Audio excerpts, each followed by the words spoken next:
এডিআৰিৰ result দিলে মই অত্যন্ত আনন্দিত যে তৃতীয় আৰু চতুৰ্থ শ্ৰেণীৰ ৰিজাল্ট দিয়াৰ পিছত সকলোৱে এটা কথা স্বীকাৰ কৰিছে যে এই ৰিজাল্ট মেৰিটৰ আধাৰত হৈছে, মেধাৰ ভিত্তিত হৈছে।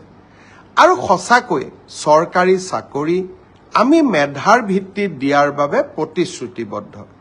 এতিয়া কোনোবাই মোক কৈছে মামা কাট অফ নম্বৰ বহুত হ'ল। কাট অফ নম্বৰটো চৰকাৰে নিয়ন্ত্ৰণ নকৰে।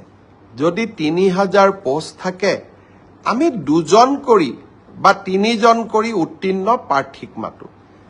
৩,০০০ পূৰণ ২, ৩,০০০ পূৰণ ৩, ৯,০০০।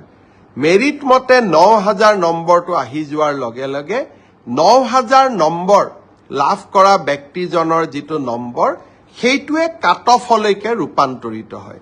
কাট অফ কোনেও বনাই নিদিয়ে। কাট অফ ছাত্ৰ ছাত্ৰীসকলৰ পৰীক্ষাৰ ফলাফলে নিৰ্ণয় কৰে। কোনোবাই যদি ভাবে যে কাট অফ বেছি হৈছে তাৰ মানে ইয়াকে বুজাব পাৰি যে সঁচাকৈয়ে এইবাৰ পৰীক্ষাৰ ফলাফল যোৱাবাৰতকৈ ভাল হৈছে। অসম পুলিচৰো দ্বিতীয় কাট অফ নোলায়, কিন্তু বছৰটোৰ শেষৰ ফালে আমি আকৌ নতুন অসম পুলিচত খালী হৈ থকা পোষ্টসমূহ আমি এডভাৰটাইজ কৰিম। কোনোবাই যদি পোৱা নাই হতাশ হ'ব নালাগে, দৌৰৰ প্ৰেক্টিচ অব্যাহত ৰাখিব লাগে। এডিআৰি পৰীক্ষাৰ প্ৰসংগতে মই উল্লেখ কৰিব খুজিছোঁ যে এডিআৰিৰ চতুৰ্থ বৰ্গৰ পৰীক্ষাৰ বাবে এতিয়া এটা অৰেল টেষ্ট হ'ব।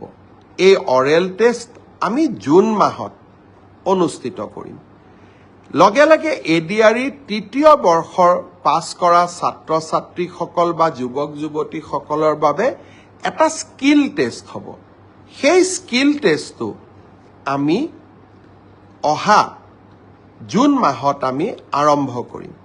আমাৰ লক্ষ্য হৈছে যাতে এডিআৰিৰ নিযুক্তিও আমি 10 অক্টোবৰত দিব পাৰোঁ আৰু নৱেম্বৰ, ডিচেম্বৰ, জানুৱাৰীৰ ভিতৰত এডিআৰিৰ নতুন এডভাৰটাইজমেণ্টটো আমি যাতে দিব পাৰোঁ।